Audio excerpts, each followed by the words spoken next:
Pupuk super untuk anggrek ini dosisnya bebas, gak bakalan overdosis dan cocok untuk semua jenis anggrek, juga gratis. Bisa dipakai untuk anggrek panda, pada anggrek gigante kayak telia.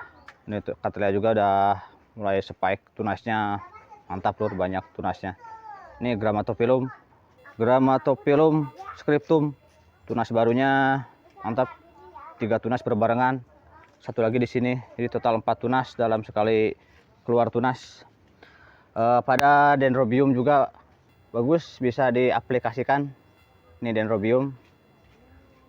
dendrobium pada paresteria juga, anggrek roh kudus juga, phalaenopsis seger-seger, phalaenopsis dan jenis anggrek yang lainnya cocok untuk semua jenis anggrek dan gratis. Kita review pupuknya ya. Sebelum dilanjut, ditekan dulu tombol like dan tombol subscribe-nya agar lebih semangat saya bikin videonya, tutorial yang bermanfaat, dan mudah-mudahan bermanfaat ya. Kita lanjut aja ke videonya. Langsung ditekan aja dulu tombol subscribe-nya dan tombol like-nya, jangan lupa. Assalamualaikum warahmatullahi wabarakatuh. Selamat berjumpa kembali di Kebun Tetangga Channel. Kali ini saya mau review ini pupuk gratis. Ini pupuk gratis dari Tuhan untuk kita. Ini pupuk ini cocok untuk semua jenis anggrek dan tidak bakal overdosis lur untuk pupuk ini, karena ini pupuknya udah diracik sedemikian rupa oleh Tuhan melalui proses alam tentunya sebagai syariatnya. Ini bisa diaplikasikan untuk anggrek kita, semua jenis anggrek, untuk phalaenopsis, untuk keti, grama dan yang lain-lainnya semua bisa pakai ini. Ini adalah apa, coba tebak? Ini air hujan lur. Ini air hujan. Air hujan itu salah satu pupuk yang paling bagus untuk anggrek dan untuk semua tanaman yang ada di muka bumi ini. Karena air hujan itu mengandung nitrogen dalam bentuk NO3 atau nitrat. Nitrogen yang berada di alam, yang berada di udara bebas itu bentuknya N2. N2 itu ikatannya kuat karena N2 itu ikatan rangkap 3 ya untuk N2, sehingga tidak bisa dikonsumsi oleh anggrek kita melalui proses alam. N2 yang berada di udara itu terkena petir biasanya berubah menjadi NHENO, jadi NO3 nitrat, ada juga jadi NO2 jadi nitrit, dan itu bisa dikonsumsi oleh anggrek kita, bisa langsung dikonsumsi oleh tanaman kita. Makanya air hujan cukup bagus untuk pertumbuhan anggrek, dan ini dosisnya bebas, mau dipakai segimana aja tidak masalah. Yang penting menjaga kelembaban, kita harus jaga kelembaban. Misal kalau yang ini kita siram setiap hari, bisa diaplikasikan setiap hari dengan air hujan. Jika misalkan media tanam seperti ini saya menyiramnya 2 minggu sekali, kita aplikasikan 2 minggu sekali. Jangan terlalu sering menyiram, intinya di situ. Kalau aplikasi ini boleh diaplikasikan setiap hari, boleh, gak masalah kalau untuk air hujan. Yang penting di kelembabannya aja dijaga. Kalau untuk panda kan biasa disiram sehari 2 kali, jadi diaplikasikan 2 hari sekalipun, sehari 2 kali pun itu tidak masalah kalau untuk panda, karena memang tipenya seperti ini, penyiramannya sehari 2 kali atau minimal 1 hari sekali. Tapi kalau yang pemakai media, apalagi media tanamnya cukup bagus untuk menyerap air seperti moss, sebut kelapa dan yang lain-lain, disesuaikan dengan penyiraman. Dan ketika musim penghujan, air hujan kan mengandung banyak unsur hara yang dibutuhkan oleh tanaman, terutama nitrogen dan juga unsur-unsur lainnya. Ada mineral-mineral lain juga dalam jumlah yang sedikit, dan itu sangat cocok untuk tanaman kita. Jika mineralnya terlalu banyak seperti dari air sumur atau air kali atau yang lainnya, kadar mineralnya memang di beberapa tempat itu ada yang mineralnya terlalu tinggi, misalkan zat besi terlalu tinggi atau yang lainnya, itu kurang bagus untuk pertumbuhan tanaman kita, bisa menghambat pertumbuhan jika zat besinya terlalu tinggi. Tapi zat besi dibutuhkan juga dalam kadar yang tidak terlalu banyak, magnesium juga yang lain-lainnya, unsur-unsur mikro selain unsur makro, NPK, nitrogen, fosfor dan kalium juga membutuhkan unsur mikro untuk pertumbuhan anggrek kita, dan itu didapatkan dari air hujan. Air hujan mengandung bahan yang komplit, itu makanya anggrek yang berada di alam liar itu bisa tumbuh subur tanpa dipupuk dengan kita, tanpa campur tangan kita. Jadi kalau di alam itu lebih lebih bagus merawat anggrek daripada kita jika kita belajar dari alam. Makanya saya banyak mengamati dari alam, kita belajar dari alam seperti pakai air hujan, pakai moss, karena anggrek pada dasarnya hidup di alam pada awalnya. Kemudian dengan campur tangan manusia, kita bisa menghibrid atau mengawin silangkan antara anggrek yang satu dan anggrek yang lain, sehingga menghasilkan tanaman yang lebih unggul di satu bagian, tidak semua bagian. Kalau untuk ketahanan tanaman, anggrek spesies, anggrek asal alam itu paling cakep. Kalau untuk warna, memang di anggrek hibrid dia lebih dapat varian warnanya. Cuman memang ada beberapa kelemahan, misal di tingkat adaptasi, tingkat ketahanan terhadap hama penyakit dan yang lain-lainnya. Biasanya di situ untuk anggrek hibrid itu ada kelemahannya di situ.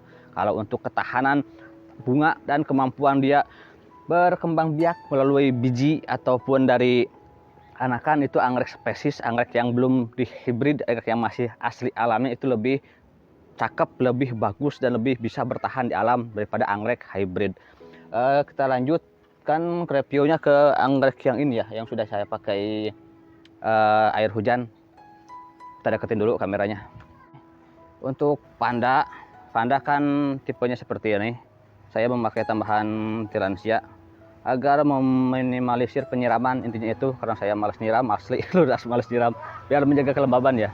Lumayan pertumbuhannya tuh semenjak musim hujan udah nemu lagi pucuk baru segar-segar. Diganti juga sama, daun barunya semakin endut, semok, pucuk baru keluar lagi. Ini Cattleya ada 3 tunas baru dan juga spike juga seperti ini. Yang ini Grammatophyllum, segar-segar ininya, tunas barunya segar-segar. Perakaran juga cakep, akarnya subur segar. Nah ini juga, yang ini media tanamnya seperti ini, jadi bisa disiram setiap hari. Makanya saya ditempatkan full rain untuk yang ini. Tuh sebelah sini, ini paranet aja. Yang kalau yang sebelah sini pakai naungan plastik juga, ditambah double plastik. Soalnya untuk anggrek Phalaenopsis ya, untuk anggrek bulan, media tanamnya tidak terlalu poros seperti ini. Untuk yang bisa ditempatkan full rain, saya tempatkan full rain. Untuk panda juga, untuk yang di belakang itu yang ini nih anggrek spesies. Ini anggrek spesies, akar barunya lumayan, pertumbuhan akar barunya cepat kalau di musim penghujan, karena itu ada bantuan pupuk gratis, pupuk alami yang sudah diracik tepat oleh Tuhan tentunya melalui proses alam sebagai syariatnya. Pertumbuhan akar barunya mantap. Ini anggrek kuku macan atau Aerides odorata, anggrek spesies. Cakep loh asli kalau dengan air hujan, karena memang udah didesain seperti itu dari Tuhan. Kita masih jauh, masih kalah kita. Kalau untuk pemupukan, nah karena di musim penghujan udah terkandung pupuk alami, nitrogen dan yang lain-lainnya, terutama di nitrogen ya yang paling banyak di air hujan. Jadi pemupukan diusahakan kita kurangin intensitasnya, atau bisa juga kita kurangin kadar pupuknya. Misal terbiasa saya memupuk seminggu sekali, kita bisa pupuk seminggu, 2 minggu sekali, atau bisa juga kita kurangin dosisnya. Biasa saya kasih pupuk 1 sendok makan untuk 5 liter air. Kita berikan 1 sendok makan untuk 10 liter atau untuk 8 liter. Kita kurangin konsentrasi pupuknya, karena di dalam air hujan pun udah terkandung pupuk alami seperti itu. Apalagi untuk pertumbuhan, jika membungakan, untuk membungakan kadang saya memakai pupuk tanpa nitrogen atau pupuk MKP ya, itu pupuk tanpa nitrogen, karena nitrogen alaminya sudah ada di air hujan.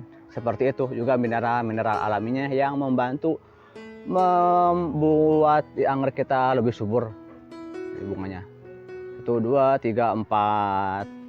Ini yang sebelumnya ya, video sebelumnya udah ada 4 bunga, salon bunga, 5 sama di sini udah menjenuh juga. Kadang saya pakai air hujan untuk pupuknya, apalagi ini elata, ini cukup sulit jika di luar habitatnya, dan dia cocok banget dengan air hujan untuk penyiramannya. Untuk airnya dia pinginnya air hujan untuk Peresteria elata atau anggrek Roh Kudus. Semenjak musim hujan ini udah baru keluar. Nah ini tunas baru, ini masih muda. Pada Phalaenopsis pun sama seperti ini. Ini Phalaenopsis lumayan jumbo, emang saya targetnya seperti itu. Jika teman-teman mau yang segede ini, sebesar ini, jumbo banget. Caranya mudah, jangan dulu dibungakan. Kita bungakan setelah sebesar ini. Jika plen sudah mencapai batas maksimal ukurannya baru kita bungakan. Contohnya yang ini kondisinya dewasa sudah siap dibungakan, tapi jangan dulu dibungakan karena ini masih bayi lur. Ini usia sekitar 1 tahun dah, kurang lebih di bawah 1 tahun. Saya ngambilnya posisi ini masih kecil ya, belum keluar, ini masih kecil. Harusnya sudah siap dibungakan, cuman saya tahan pembungaannya agar plannya sebesar yang di belakangnya. Dan sampai saat ini, sejauh ini udah ada perkembangan. Kita lihat ukuran daunnya. Nah, ini ukuran daunnya udah lebih panjang ya dari daun yang di bawahnya.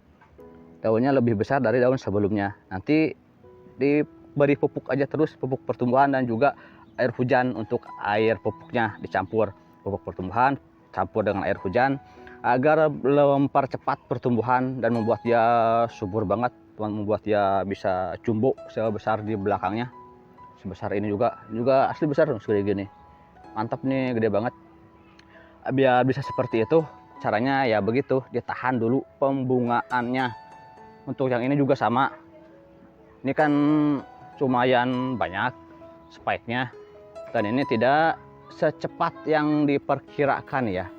Ini dari pembungaan yang awal, ini kurang lebih 1 tahun saya tahan pembungaan, disuburkan dulu plannya dan hasilnya seperti ini. Kalau benar-benar sudah subur dan dewasa, spike-nya mantap, ada 4 spike dalam 1 batang yang ini, belum lagi batang yang lama bisa spike lagi. Ini awalnya yang sini gagal berbunga dan saya biarkan tidak dirangsang pembungaan agar subur dulu, gagal berbunga, puasa dulu 1 batang nih. Ini biasanya 6 bulan untuk usia 1 batang begini keluar tunas, saya bungakan, baru saya bungakan. Jadi saya puasakan dulu untuk tidak berbunga di 1 musim, dan musim berikutnya bisa berbunga dengan maksimal seperti itu. Makanya di video sebelumnya ada yang saya potong bunganya seperti yang ini nih. Nah, yang ini banyak yang komen juga, Kang kenapa dipotong sayang, kan kita nunggu bunganya. Ya karena seperti itu lur. Ini pembungaan pertama, aduh jatuh ketiku kesenggol. Nah ini pembungaan pertama saya potong ketika masih berbunga. Kenapa seperti itu? Karena ingin memaksimalkan plan dulu biar segede nantinya. Nah sekarang udah tumbuh anakan baru, bisa terlihat batang bagian bawahnya lumayan besar, dan nantinya jika sudah mencapai size maksimal baru kita bungakan, baru kita rangsang pembungaan. Dan pembungaan itu mudah sebenarnya, gak usah terlalu dipikirkan untuk bunga mah, nanti juga dia berbunga dengan sendirinya. Yang penting kita merawat anggrek dengan sepenuh hati dan juga disuburkan dulu seperti yang ini. Jadi harus bersabar. Ini juga hasilnya udah terlihat. Kalau misalkan mau plan yang super, yang berkualitas dan bunganya bagus, kita harus bersabar, disuburkan dulu tanamannya baru kita rangsang pembungaan. Jika kondisi plannya sudah siap untuk dibungakan, nanti juga dia berbunga dengan sendirinya. Jadi kalau tanaman anggrek itu kalau mau berbunga ya dia berbunga, kalau belum mau berbunga jangan dipaksa pembungaan, hasilnya kurang bagus. Kalaupun berbunga nantinya kurang bagus, ya sabar aja, nanti juga dia bisa berbunga dengan sendirinya. Cantik wangi. Dan untuk aplikasi air hujan bebas seperti tadi, yang penting diatur kira-kira plannya tidak busuk, dan juga diperlukan fungisida ya. Kenapa fungisida penting? Karena konsentrasi nitrogen yang terlalu banyak dalam media tanam itu bisa mengundang jamur patogen, jamur yang berbahaya untuk tanaman kita. Jadi fungisida juga penting di musim penghujan ini, terutama di bagian daun di sini. Kalau terlalu banyak nitrogen, terlalu lembab, jamur mudah berkembang. Jadi kita juga harus diberikan fungisida. Fungisida boleh seminggu sekali, boleh 1 kali dalam 2 minggu. Yang penting dalam 1 bulan itu ada pemberian atau aplikasi fungisida. Sementara segitu aja dulu dah dari saya. Mudah-mudahan bermanfaat. Jangan lupa dukungannya dengan cara like, comment, and subscribe. Wassalamualaikum warahmatullahi wabarakatuh.